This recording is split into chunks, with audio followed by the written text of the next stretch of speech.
मैं हूँ हिना आदिल। अपना पसंदीदा शो देखने के लिए हमारा YouTube चैनल सब्सक्राइब कीजिए और बर वक्त मालूमात के लिए बेल आइकॉन प्रेस कीजिए।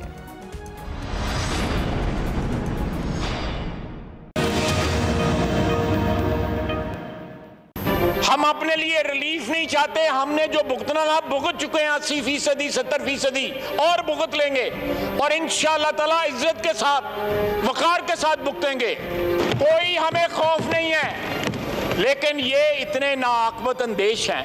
कल खौफ इनको इतना है कि अपने सूबे में दोबारा हुकूमत आई, इन्होंने एहतसाब कमीशन बैन कर दिया।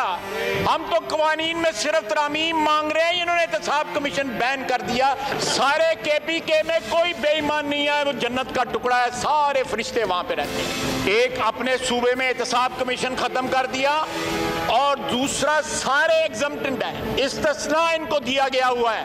नैब की जो वन वे ट्रैफिक है वो इस तरफ बैठे हुए लोगों पे सारी की सारी जो है वो लागू होती है। इनके अरूज का जवाल शुरू होने वाला है और ये जो कानून है इनके ऊपर एप्लीकेबल होगा। NRO प्लस नहीं मिलेगा, इंशाअल्लाह एहतिसाब होगा।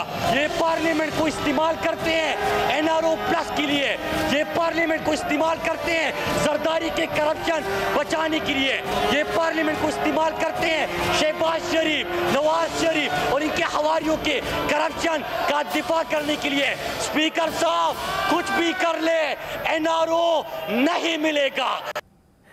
अस्सलाम वालेकुम नाज़रीन, आप देख रहे हैं प्रोग्राम एक्सपर्ट्स और मैं हूं दुआ जमील। आज के पैनल का हिस्सा हैं अयाज खान साहब, लतीफ़ चौधरी साहब, फैसल हुसैन साहब, शकील अंजुम साहब, Aamir Ilyas Rana Sahab, lieutenant general retired Amjad Sheikh साहब।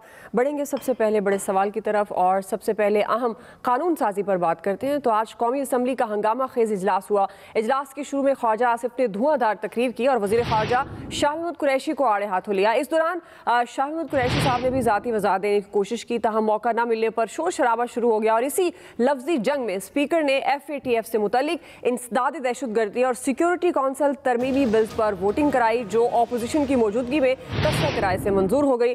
इस दौरान ऑपोजिशन ने रिवायती शोर शराबा भी किया, एहतजाज भी किया, एजेंडे की कॉपियां भी फाड़ी गई और स्पीकर डाइस का घेराव भी किया। खैर, जो होना था वो तो हो गया। इजलास में हैरान कुन बात ये देखी गई कि नून लीग और पीपल्स पार्टी में तकसीम नजर आई। पीपल्स पार्टी FATF को पहले हल करना चाहती है, लेकिन नून लीग नैब तरमीम पर ज्यादा जोर दे रही है, जिसका इजहार थोड़ी देर पहले शाह महमूद कुरैशी साहब ने अपनी मीडिया टॉक में भी किया है। एक तरफ तो अपोजिशन के इत्तेहाद की बातें हो रही हैं, एक साथ चलने के वादे वईद किए जा रहे हैं, गवर्नमेंट को टफ टाइम देने की बातें हो रही हैं, लेकिन अहम इशूज़ पर मौक़िफ़ अलग अलग नज़र आया है। इसी मुनासबत से पहला बड़ा सवाल अयाज खान साहब, मैं आपसे आगाज़ करूँगी, क्योंकि कल हम बात कर रहे थे कि इत्तेहाद था, नज़र आ रहा था, बिलावल भुट्टो जरदारी साहब, शहबाज शरीफ साहब साथ साथ खड़े थे, बात कर रहे थे।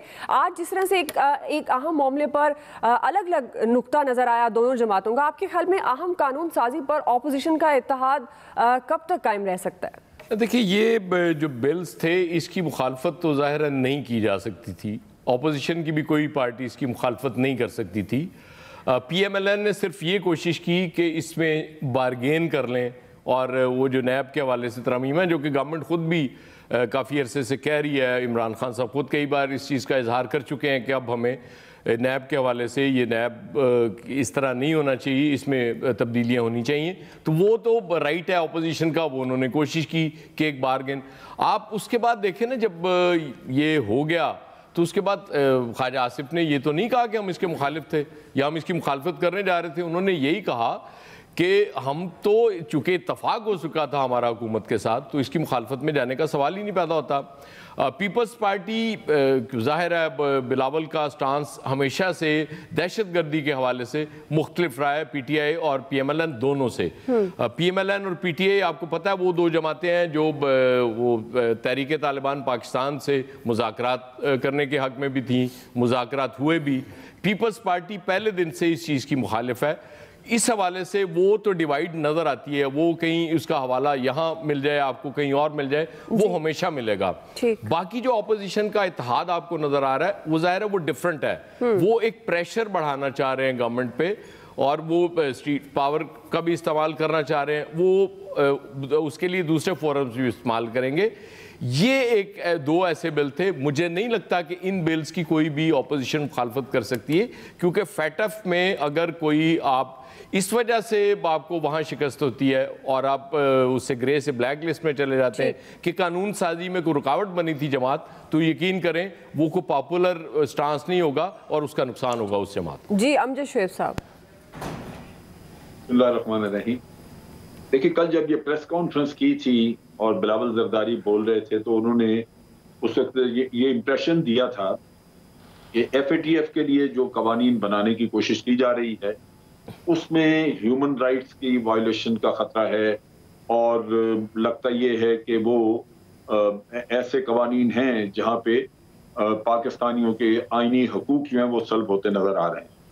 तो उससे तो लगता था कि वो इन कवानीन के भी खिलाफ हैं, और जैसे अभी या साहब कह रहे थे, क्वाइट पॉसिबल कि ये जो उन्होंने पॉइंट रेज किया उसमें उनके ज़हन में ये हो कि नैब के मामले में कोई सौदेबाजी उनसे की जाए।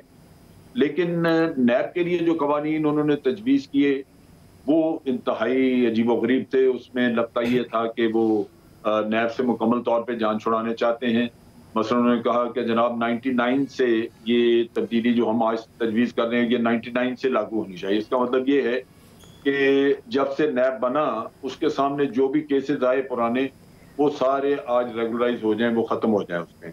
उसमें 2-3 जो शिकें थी, एक तो ये कि 1 अरब रुपए से अगर 1 अरब रुपए या उससे कम का कोई होगा किस्सा तो वो नैब के पास नहीं जाएगा, और 1 अरब से ज्यादा फिर जाएगा, या बाकी मनी लॉन्ड्रिंग, टैक्स एवेशन, ये ऐसे केसेस हैं जो वापस मुख्तलिफ अदारों को सौंप दिए जाएं।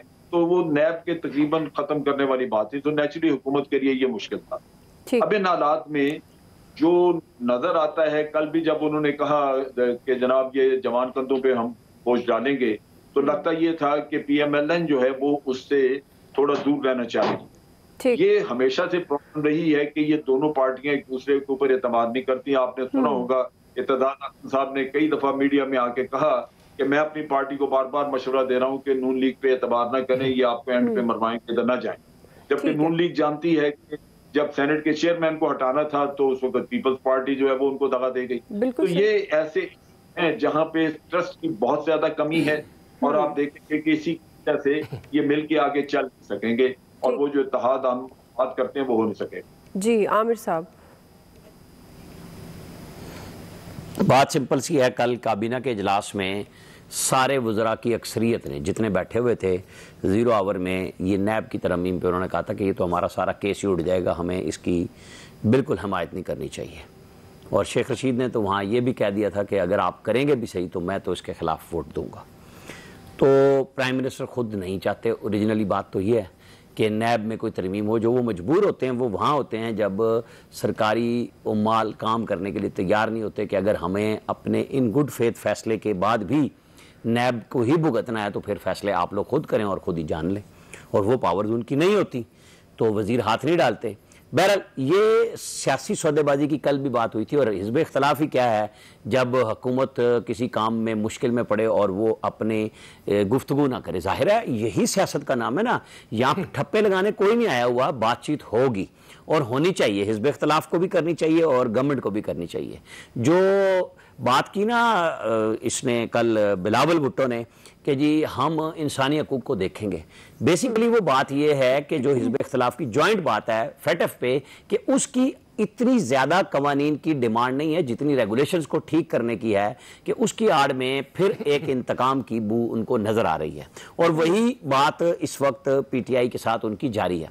जहाँ तक कवानीन है ना ये हो जाएंगे, चाहे हिज़्ब इख्तलाफ के सारे सेनेटरों को इकट्ठा करेंगे तो वो है ना जो हाथ खड़ा करके इन्होंने कहा 66 लोगों ने कि हम राज़ी हैं और फिर दूसरे तरफ जाके वोट नहीं दिया। लेकिन यहाँ पे ये पहुंचेंगे ही नहीं, लेट हो जाएंगे, ये कोई ऐसी बात नहीं है। लेकिन सियासी धड़ेबाजी और ये सब चीज़ें इसी तरह होती हैं क्योंकि नैब को पीपल्स पार्टी और नून ने एक एक दफ़ा अपने दौर में तरमीम नहीं की, और अब PTI भी बिल्कुल उसी सिमत में जा रही है। वो समझ रहे हैं कि अब सब कुछ हमारे साथ है और हम बिल्कुल ठीक रहेंगे, और फिर जब वक्त बदलता है तो जाहिर है वो वक्त बदलता है। हम 73 साल से क्या देख रहे हैं, सदा हुक्मरानी सिर्फ अल्लाह ताला की है। यहाँ पे बंदा बैठ के कुछ समझ ले अपने आप को तो वो और बात होती है। तो सब चले गए और लोग भी चले जाएंगे, और फिर उनके साथ भी यही कुछ होना है। इस्लाह अगर नीयत के साथ होगी कि जी हमें पाकिस्तान की कौम को करप्शन से पाक करना है, तो हमें ज़ात की बुनियाद पे लोगों को छोड़ देना होगा कि नहीं, हम कवानीन वो बनाएंगे इसमें जो मर्जी फिट हो जाए, अलिफ बे पे कोई बंदा आ जाए और उसने अगर कुछ किया है तो उसे पकड़ लेना चाहिए। ग्रे लिस्ट की जहां तक बात है, हाँ, इसमें पाकिस्तान की तमाम जमातें, जहां कौमी यकजहती की बात आती है, मैं बात कंप्लीट कर लूं, वहां पे कभी किसी ने सौदेबाजी इस तरह नहीं की, लेकिन ये लो दो क्विड प्रो को होता है और होगा, अब भी होगा। ठीक जी, फैसल हुसैन साहब। फैसल साहब, जी आवाज़ आ रही है आपको मेरी? देखिए, आपकी ऑडियो में कोई इशू है फैसल साहब? मैं दोबारा आपकी तरफ आती हूँ। शकील अंजुम साहब, फंस गई। शकील अंजुम साहब, देखें दुआ, काफ़ी दिनों से बहस व मुबाहिसा चल रहा है नैब के कवानीन में तरमीम के हवाले से, और अब FATF का मसला भी आ गया है, और जो अपोजिशन है वो ये चाहती है कि 1999 से इसमें तरामीम की जाएँ, और वो 34 तरामीम भी उन्होंने हुकूमत के हवाले कर दी हैं, जिस पर आज असम्बली में बात भी हुई और मुराद सईद ने कहा कि वो NRO नहीं देंगे, ये NRO प्लस है। उसके बाद जो शहजाद अकबर हैं उन्होंने भी प्रेस कॉन्फ्रेंस की, शाह महमूद कुरैशी ने भी प्रेस कॉन्फ्रेंस की। तो हुकूमत की तरफ से तो उनका मौक़िफ़ लगता है कि यही है कि वो शायद जो मुसद्दा अपोजिशन की जानिब से दिया गया है उसमें जो तरामीम अपोजिशन कराना चाहती हैं वो हुकूमत को काबिल कबूल नहीं है। सही, क्योंकि जो इमरान खान साहब का नारा है वो सिर्फ एहतसाब के ऊपर ही वो बेस करता है, और उन्होंने एहतसाब का नारा लगाकर ही लोगों को ये बताया कि पाकिस्तान में जो एलीट क्लास थी, और ख़ास तौर पर PMLN, मियां नवाज शरीफ, उनका ख़ानदान और आसिफ अली जरदारी, उन्होंने बहुत ज़्यादा करप्शन की है, और करप्शन से लूट मार करके वो पैसा जो है वो बाहर ले गए हैं। अब जब ये मामला आया है कि आज जो तरमीमी बिल पास हुआ है उसमें जो दो शिकें थी उस पर तो अपोजिशन भी हुकूमत के साथ तैयार थी। एक 1997 का जो टेररिज्म फाइनेंस एक्ट की शिक है उस पर भी ये राजी थे, और दूसरी एक शिक थी, जो तीसरी एक शिक है जिसमें जो एक सेंट्रल अथॉरिटी बनाना चाहती है हुकूमत, और जिसके तहत जिसमें वो कहते हैं कि FIA भी शामिल हो, नैब भी शामिल हो, CPD भी हो, और उसके तहत जो मनी लॉन्ड्रिंग की गई है या बैरून मुल्क असासे बनाए गए हैं, तो हुकूमत को ये अख्तियार हो कि फिर उस पर तहकीकात करे, और जो हुकूमत बैरून ममालिक से मालूमात हासिल करना चाहती है वो हुकूमत पाकिस्तान को मिलें। इस अथॉरिटी पे मैं ये समझता हूँ कि हुकूमत और अपोजिशन का जो है वो इख्तलाफ मौजूद है। हुकूमत नहीं अपोजिशन नहीं चाहती कि इस किस्म की कोई अथॉरिटी बनाई जाए, क्योंकि इससे पहले भी नैब को जो है वो कहते हैं कि हुकूमत अपोजिशन के खिलाफ इस्तेमाल कर रही है। आज भी आपने देखा जो असम्बली में तकारीर हुई, खास तौर पर ख्वाजा आसिफ ने कहा कि ये वन वे ट्रैफिक हमारी तरफ ही चल रही है नैब की, और ये दिन अब बदलने वाले हैं, हमने इनको भुगत लिया है। तो इसलिए एक शिक के अलावा बाकी तमाम शिकों पर इत्तफाक राय मौजूद है, लेकिन जहां तक कौमी यकजहती, कौमी सलामती का मसला है उस पर तमाम जमातों को इकट्ठा होना चाहिए। और खुदा न खास्ता अल्लाह ना करे जो दुश्मन ममालिक के अज़ाइम है कि पाकिस्तान को वो चाहते हैं खास तौर पर इंडिया ग्रे लिस्ट से ब्लैक लिस्ट में चला जाए, और हम पर ऐसी पाबंदियां लग जाएं कि हम मुआशी तौर पर और जो है वो कमजोर हो जाएं। तो इस किस्म की चीज़ों पर पीछे चले जाएं, तो हमें इसके लिए इत्तफाक राय करना चाहिए। चले, बिल्कुल ठीक हो गया जी। लतीफ़ चौधरी साहब, दुआ, जो आपका सवाल है कि अपोजिशन का इत्तेहाद कब तक कायम रहेगा, और जो हवाला आपने कौमी असम्बली में तकारीर के हवाले से बात की कि अलग अलग उन्होंने मौक़िफ़ अख्तियार किया, तो मेरा नहीं ख्याल कि कोई ऐसी कोई इख्तलाफी बात है कि उनका आपस में जो एक दूसरे से ताउन है वो ख़त्म हो जाएगा। इत्तेहाद तो अभी है ही नहीं, उन्होंने कोई कौमी इत्तेहाद की तरह या इस्लामी जमहूरी इत्तेहाद की तरह तो किसी इत्तेहाद का ऐलान तो नहीं किया ना। वो तो एक दूसरे के साथ तावन कर रहे हैं मुख्तलिफ मुकामात के ऊपर। इत्तफाक कह सकते हैं। हाँ, इत्तफाक कर लिया, वो इत्तफाक कर लिया, वो कर रहे हैं, तो ये इत्तफाक अभी जारी रहेगा उनका। तो देखिए, बात ये है जो असल इसकी जो जड़ है, नैब हो या जो फैटफ के हवाले से जो कवानीन बनाए जा रहे हैं, जब कवानीन के अंदर मुबहम होगा कोई कानून, जैसे अब के जी मनी लॉन्ड्रिंग, टेररिज्म को मनी लॉन्ड्रिंग के शुबा में आप शुबा क्या चीज़ है?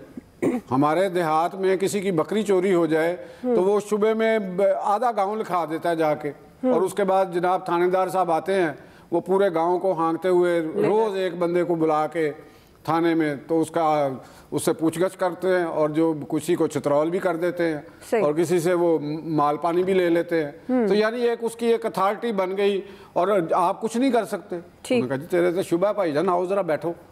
तो ये काम जो है भाई बाबा, आपने ये जो टेररिज्म का मसला आज तो नहीं शुरू हुआ पाकिस्तान में, और ये ग्रे लिस्ट जाने का, ब्लैक लिस्ट में जाने का, इसमें जिम्मेदार हम तो नहीं हैं। बिल्कुल दुरुस्त। हमारे असासे, हमारी चीज़ें सब ओपन है। ठीक हो गया जी। जो लोग ये सारा काम कर रहे हैं, जो टेररिज्म की लाइफ लाइन है, फाइनेंशियल लाइफ लाइन है जी, तो वो किसी से ढकी चुपी हैं?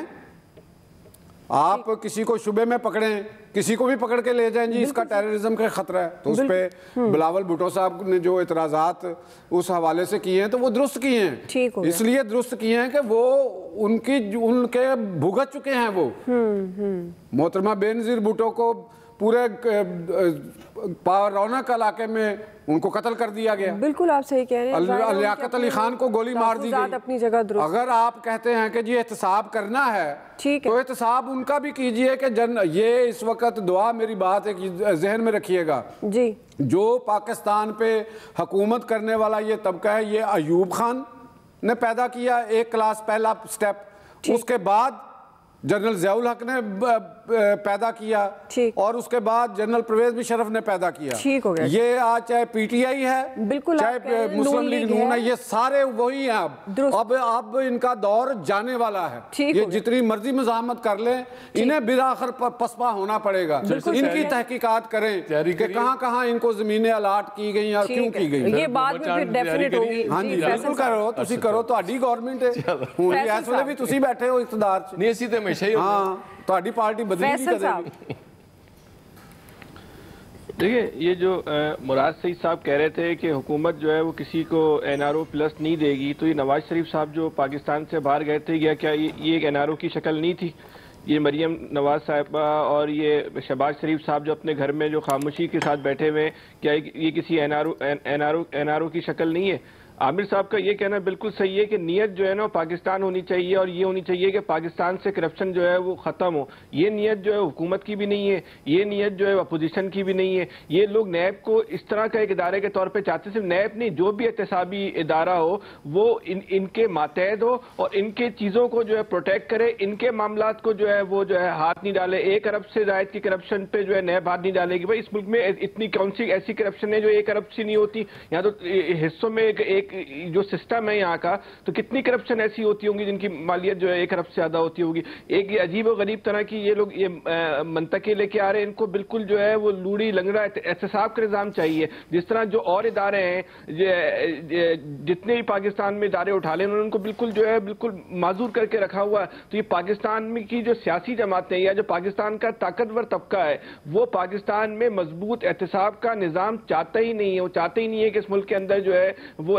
एहतसाब का निज़ाम हो। तो जहाँ उनके सामने ये रुकावटें आती हैं, उसको ये जो ख़त्म करना चाहते हैं। अभी भी इनका मकसद यही है। ये बात सही है कि यही नैब जो है आने वाले वक्त में जो है हो सकता है तहरीक इंसाफ के लिए जो है वो अज़ाब बन जाए, और बननी भी चाहिए। जो कुछ इनके वज़रा कर रहे हैं, जो कुछ इनकी हुकूमत कर रही है, इनके आगे भी आना चाहिए। जिस तरह से मुस्लिम लीग भुगत रही है, पीपल्स पार्टी भुगत रही है, इनको भी भुगतना चाहिए। लेकिन जो पाकिस्तान का अलमिया है, जो इस मुल्क का अलमिया ये है, जो एहतसाब का जो निज़ाम है, वो इस कौम को कोई नतीजा नहीं दे रहा, इस कौम को रिजल्ट नहीं दे रहा, इस मुल्क को कोई इस एहतसाब के निज़ाम से जो है रिजल्ट नहीं आ रहा। उस निज़ाम को जो है बेहतर और मौसर बनाने की, अगर उसको मजीद सख्त करना है, सख्त करे, तोड़े नहीं, कमजोर ना करें, और सख्त करें ताकि नतीजा है। ठीक, बिल्कुल दुरुस्त। अहम कानून साजी पर ऑपोजिशन का इत्तेहाद कब तक कायम रहेगा, राय आप जान चुके हैं एक्सपर्ट्स की। ब्रेक लेते हैं, ब्रेक के बाद वापस आएंगे।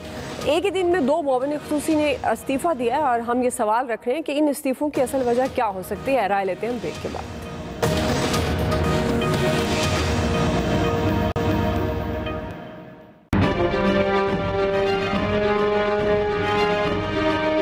तानिया की ज़बरदस्त नौकरी, गूगल के लिए काम करिए, पता नहीं कितने पैसे लेती होगी। तो जिन्होंने भी आज तक ज़िंदगी में ऊपर पहुँचे हैं, बड़े फैसले किए। वक्त साबित करेगा कि ये जो आपने फैसला किया, एक टाइम पे आप जाके रियलाइज़ करेंगे कि ये आपकी ज़िंदगी का एक वाटरशेड था। मैं किसी से कनेक्टेड नहीं हूँ पॉलिटिकली, ना ही मेरी किसी से रिश्तेदारी है, और मेरा एक सिंपल एजेंडा है कि मुझे पाकिस्तान की तरक्की देखनी है।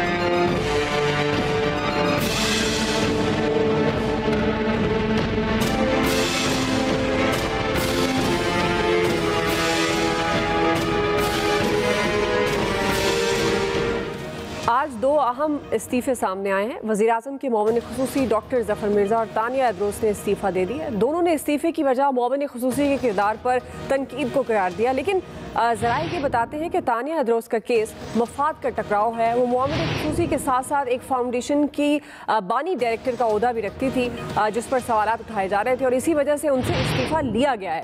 डॉक्टर ज़फ़र मिर्ज़ा की बात करें तो नैब में उनके खिलाफ अद्वियात स्कैंडल का केस चल रहा है, और इस केस में साबिक वफाकी वज़ीर आमिर कयानी से पहले ही इस्तीफ़ा ले लिया गया है, जबकि डॉक्टर ज़फ़र मिर्ज़ा पर 2 करोड़ मास्क और पीपी स्मगलिंग का केस भी FIA में है, और इसके अलावा उन पर भारत से पाबंदी के बावजूद अद्वियात दरामद करने का भी इल्ज़ाम है।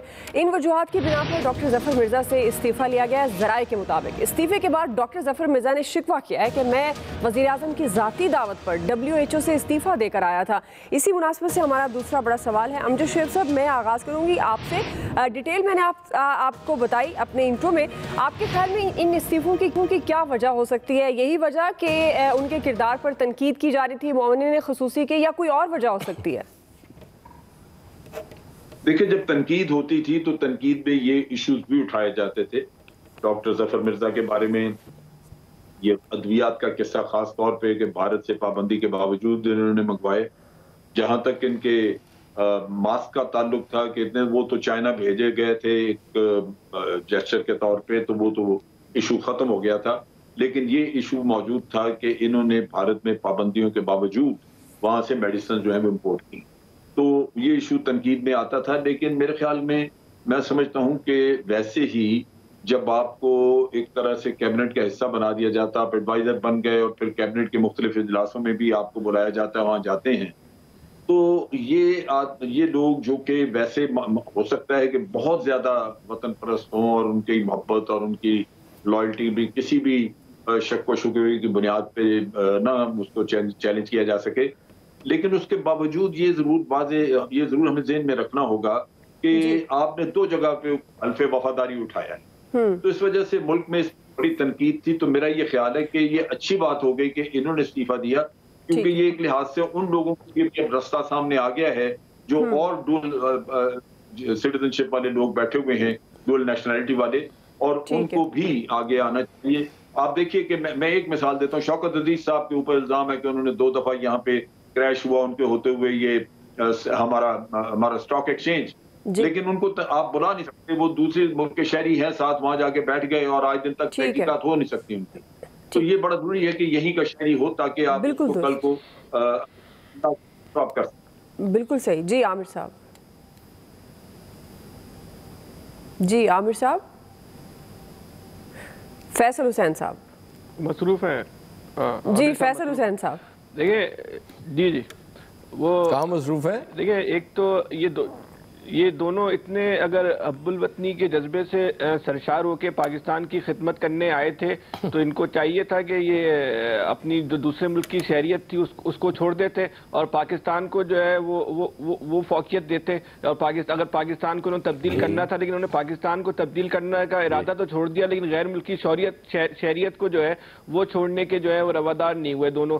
अच्छा जी, ज़फ़र मिर्ज़ा साहब जो कह रहे हैं कि मैं पाकिस्तान की खिदमत करने के लिए मुझे बुलाया गया था, इनको बुलाया नहीं गया था। ये बैकडोर डिप्लोमेसी का सहारा लेके जो है ये आए थे। ये कोई WHO में भी कोई इतनी अहम पोजीशन पे नहीं थे, इनको तो बाकायदा एक पूरी प्लानिंग करके जो है वो लेकर आया। अच्छा, आप ये जो हम कहते हैं ना आटा माफिया और शुगर माफिया, अगर हमें दवाओं की माफियाओं की हकीकत मालूम चल जाए तो हम भूल जाएं कि आटा माफिया क्या होती है और शुगर माफिया क्या होती है। तो जब इनको ज़फ़र मिर्ज़ा साहब को लाया गया तो ये कह के लाया गया था कि ये दवा की कीमतों बढ़ाने का जो इशू चल रहा है इसको ये कम करवाएंगे, लेकिन उन्होंने आने के बाद जो सबसे पहला काम किया, तो जो अफसरान इस राह में दवा की कीमतों को बढ़ाने में रुकावट बने हुए थे, ये बाकायदा उन पे हमलावर हो गए। उनको ना सिर्फ नौकरियों से नहीं निकलवाया, बल्कि जिनको नौकरी से ना निकलवा सके उनको उन्होंने OSD बना दिया। और हुकूमत जो ड्रैब की तरफ से मुस्तकिल इस बात की क्या कहना चाहिए कि इज़हार किए जाने की दवा की कीमतें ना बढ़ाइया, इन्होंने दवाओं की कीमतों में जो है वो जो दवा माफिया के कहने पे गैर मामूली इजाफा किया। ये जो टाइफाइड की वैक्सीन है इन्होंने इंडिया से खरीदी, अरबों रुपए का इंडिया को उन्होंने फायदा पहुंचाया। वहां से केमिकल इन्होंने जो है इंडिया से पाबंदी के बावजूद जो है वहां से जो इन्होंने जो है वो उसको जो है वो इम्पोर्ट करवाया। और दूसरा उस वक्त भी वहां अफसरान ने पाबंदी इन पे एतराज किया था कि आप ये जो दवा ये वैक्सीन जो अरबों रुपए की खरीद रहे हैं टाइफाइड की, इसकी जरूरत नहीं है, इसकी अफादियत नहीं है। और हैरत अंगेज बात यह है कि जिस कंपनी से इन्होंने वैक्सीन खरीदी उस कंपनी ने दुनिया में सिर्फ पाकिस्तान को ही अपनी वैक्सीन बेची और किसी दुनिया में किसी भी मुल्क को किसी भी इदारे को उसने जो है वो वैक्सीन नहीं भेजी। आखिरी बात मैं कह दूं कि जफर मिर्जा को बाहर नहीं जाने देना चाहिए, इनका नाम ECL में डालना चाहिए। और जो ये अगर ये वाकई इमरान खान जो मदीने की रियासत की बात करते हैं तो इनका जो है नैब में जो है वो केस भिजवाएं, इनकी वजह से जो है लोगों को बहुत ही सस्ती दवाएं महंगी दामों खरीदने पड़ी हैं। ठीक है जी, शकील अंजुम साहब। देखिए दुआ, यहाँ पर इस्तीफ़ा देता तो कोई भी नहीं है, इस्तीफ़ा लिया जाता है और दोनों से इस्तीफ़ा लिया गया है। जो तानिया दुरूस हैं उनके बारे में ये है कि वो जहांगीर तरीन की टीम का हिस्सा थीं, क्योंकि इससे पहले चीनी स्कैंडल आने से पहले पाकिस्तान तहरीक इंसाफ का सोशल मीडिया है और जो बाकी मीडिया है उसको जहांगीर तरीन देखते थे। और वो जो महकमा इतलात है उसके अफसरान की मीटिंग भी वो अपने घर इस्लामाबाद में लिया करते थे। और जब वो चले गए, उन्हें खान साहब से उनके इख्तलाफात हुए तो उनकी जो मीडिया टीम के लोग थे पहले उनको वहाँ से निकाला गया और उसके बाद जो उनकी आखिरी निशानी थी, क्योंकि ये उन्हें लेकर आए थे, तो इनको भी आज इस्तीफ़ा लेकर इनको वापस भेज दिया गया है। हालांकि ये अच्छी भली नौकरी कर रही थी अपनी। और उसके बाद जफ़र मिर्ज़ा के हवाले से आपने ख़ुद भी काफ़ी वजाहत से बता दिया है कि उन पर जो इल्ज़ामात थे, ख़ास तौर पर वो मास्क वाला FIA की इंक्वायरी, नैब में अद्वियात का स्कैंडल, और उसके बाद जब सुप्रीम कोर्ट ने आज खुद नोटिस लिया था, आपको याद होगा कोरोना के हवाले से, तो सुप्रीम कोर्ट बहुत ज़्यादा बरहम हुई थी, चीफ जस्टिस साहब बहुत ज़्यादा बरहम हुए थे इस हवाले से, इनके किरदार के हवाले से कि इन्होंने कोरोना के हवाले से जो इक़दाम किए जाने थे पाकिस्तान में वो उन्होंने बिल्कुल नहीं किए। इसकी वजह से पाकिस्तान में कोरोना फैला और अमवात हुई। और बाकी जो स्कैंडल्स की तफसील आप बता चुकी हैं उसमें नहीं जाना चाहिए। बस इन दोनों के लिए एक शेर अगर कहने की इजाज़त हो तो वो कह दूं, ना खुदा ही मिला ना विसाले सनम, ना खुदा ही मिला ना विसाले सनम, ना इधर के रहे ना उधर के रहे। चले, सही हो गया जी। आमिर साहब, बहुत ज़्यादा चीज़ें आ गई और ये आखिरी निशानी कोई नहीं थी, यहाँ हर चीज़ मौजूद है। और एक बहुत ज़्यादा पावरफुल स्पेशल असिस्टेंट दोहरी शरीयत वाले, वो तानिया के बारे में लोगों को बुला के ब्रीफ कर चुके थे कि ये भी जहांगीर तरीन की हैं। और एक एग्रीकल्चर मिनिस्टर जो जंग से पहले आए थे और जो सरवर खान साहब, जिनकी वजह से इन सब को अपने असासे शो करने पड़े, शहरियत देनी पड़ी, उनको भी वो कहते हैं कि पेट्रोलियम मिनिस्ट्री जहांगीर तरीन ने ये कह के दिलवाई थी कि ये मैं खुद चलाऊंगा। तो ये लड़ाई जिसको अभी फवाद चौधरी बहुत ज़्यादा लेके चल रहे हैं कि जनाब ये जो गैर मुंतखब मुशीर हैं ये सब हमारे से ज़्यादा हावी हो चुके हुए हैं, प्राइम मिनिस्टर के करीब ये हैं, तो ये लड़ाई अभी चल रही है। और फवाद चौधरी को भी जहांगीर तरीन का कहना शुरू कर दिया गया है जब से उन्होंने, हालांकि वो प्राइम मिनिस्टर के हक में बोले थे कि शाह महमूद और असद उमर जो हैं वो भी कैंडिडेट्स की सूरत में मौजूद हैं।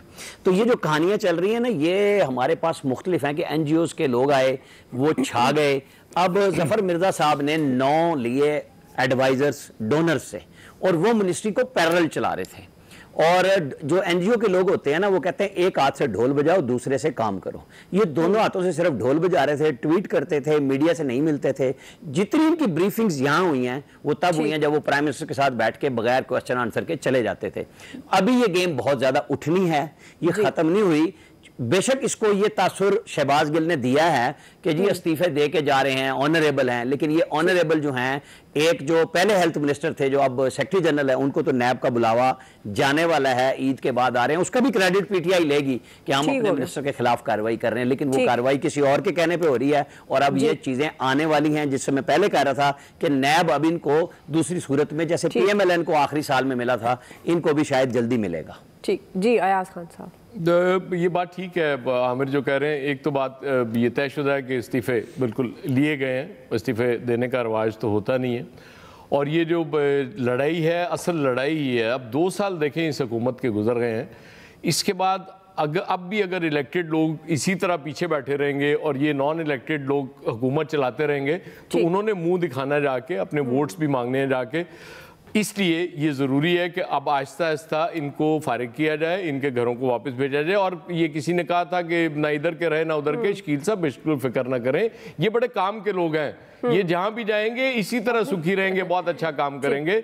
इसलिए बिल्कुल इनके लिए ऐसी हमदर्दियां ना रखें, आपकी मेहरबानी। जी लतीफ़ चौधरी साहब, समझ तो गए होंगे लतीफ़ साहब, जरा क्विकली। अच्छा, मैं समझ गया हूँ आपकी बात। तो बहरहाल असल सवाल मेरा जो था ना, आपने मुझे गड़बड़ कर दिया सारा। आपके प्रेशर ही इतना आ जाता है सामने बैठने का, तो बंदा भूल जाता है। वो मैंने खुसूसी मुस्ताफी हुए दो, तो मैं सवाल ये रखा हुआ है, डांटिए ना, आपकी बड़ी मेहरबानी।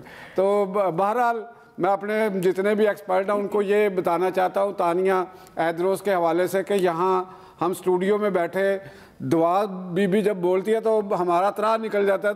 तो वो तो तानिया बीबी को तो कहीं भी जॉब मिल जाएगी, कोई उनका हमें गम फिक्र नहीं है। हम तो डर रहे हैं कि कफन चोर का जो बाप अगर मर जाता है ना, तो उसका बेटा उससे भी ज़्यादा ज़ालिम साबित होता है। हम तो ये बस दुआ करते हैं कि कफन चोर जो अगर जो मर रहा है ना, तो उसका बेटे को अल्लाह ताला हिदायत दे कि वो हमारे मुर्दों की ज़्यादा तौहीन ना करे। तो इससे ज़्यादा बस और हम कुछ नहीं कहेंगे कि ज़फ़र मिर्ज़ा हो और या ये तानिया साहिबा हो, ये सारे चाहे जहांगीर तरीन हो, तो इन्होंने जितना जितना केक खाना था वो खा लिया है। और बाकी ये अब बेहतर है कि ये चले गए हैं ताकि किसी कानूनी कार्रवाई से बच। ठीक हो गया जी, इस्तीफों की असल वजह राय जान चुके हैं। ब्रेक लेते हैं, ब्रेक के बाद वापस आएंगे। तीसरा बड़ा हम सवाल रखेंगे, कन्फ्यूजन की शिकार अपोजिशन गवर्नमेंट को टफ टाइम दे पाएगी या नहीं। राय लेते हैं ब्रेक के बाद।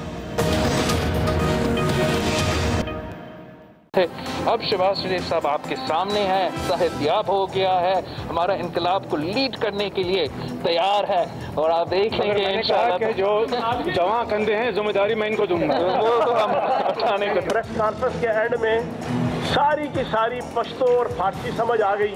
वहीं पे ही मौलाना फजल रहमान साहब की पूरी कोशिशें जो है ना उनका ठुस और फुस हो गई। हुकूमत के खिलाफ तहरीक की क़यादत के लिए दोनों बड़ी पार्टियां एक दूसरे का कंधा इस्तेमाल करने की कोशिश कर रही हैं। इसी मुनासिबत से हमारा सवाल है, अयाज साहब, सवाल ये है कि कन्फ्यूजन का शिकार अपोजिशन आप समझते हैं कि गवर्नमेंट को टफ टाइम दे पाएगी? ये तो मुझे नहीं पता, लेकिन मैं एहतजाज करूँगा। ये ज्यादती की बिलावल ने, और हमारे छोटे कायद तो जुलूस की क़यादत नहीं कर सकते। उन्हें कह रहे हैं कि इनकलाब की क़यादत करेंगे। मेरा एहतजाज रिकॉर्ड कर लें। अमजद शुएब साहब। जी नहीं, ये मेरा अपना अंदाजा है कि ये नहीं कर सकेंगे। ये कंफ्यूजन मौजूद है, और अगर उनका कंधा इस्तेमाल करना चाहते हैं तो उनकी अहलियत और कैपेबिलिटीज पता है। जैसे याद साहब बता रहे हैं, एक ट्रेन मार्च की थी जिसमें पैसे दे के लोग लेके आए थे। जी साहब, देखें जी, ये शुगल मेले के हद तक तो बिल्कुल ठीक है कि सवाल हम करें कि दो लीडर्स बैठे हैं, एक दूसरे के कंधे के इस्तेमाल कर रहे हैं। तीसरा कंधा इस्तेमाल होगा तो जुलूस भी निकलेगा और कामयाब भी होगा और सब कुछ हो जाएगा। शकील अंजुम साहब। देखिए दुआ, कंफ्यूज दोनों नहीं है, दोनों को पता है क्या करना है। बिलावल साहब को भी पता है और शहबाज शरीफ साहब को भी पता है, लेकिन अभी वक्त नहीं आया, इसलिए वो एक दूसरे पर जिम्मेदारी डाल रहे हैं। आगे आगे देखिए होता है क्या। फैसल हुसैन साहब। क्योंकि दोनों खुद से कुछ नहीं करना चाहते तो एक दूसरे के कंधों को आगे करने की कोशिश कर रहे हैं। जी लतीफ़ चौधरी साहब। अच्छा जी, अब है को थोड़ा सा टाइम? जी बिल्कुल। टाइम भी आपका। चलो, सबका शुक्रिया जी, आपने मुझे टाइम बचा दिया। तो मेरा ख्याल ये है कि बिलावल भुट्टो साहब को ये चाहिए कि सारा बोझ खुद ना उठाएं, क्योंकि पीपल्स पार्टी और उनके ख़ानदान ने बहुत बोझ उठाया है जमहूरियत का। थोड़ा सा शहबाज शरीफ को उठाने दें, क्योंकि नवाज शरीफ भी बहुत बोझ उठा चुके हैं। तो ये साहब को बहुत शौक़ है हबीब जालब के अशार पढ़ने का, तो मेरा ख्याल है कि क़यादत इन्हीं को देनी चाहिए। अब तो क़यादत इन्हीं को देनी चाहिए। बिल्कुल, ये कंफ्यूजन का ठीक हो गया। ये कंफ्यूजन का शिकार गवर्नमेंट को टफ टाइम दे पाएगी या नहीं, राय जान चुके हैं। आज के एक्सपर्ट से इतना ही, फीडबैक दीजिएगा, ख्याल रखिएगा।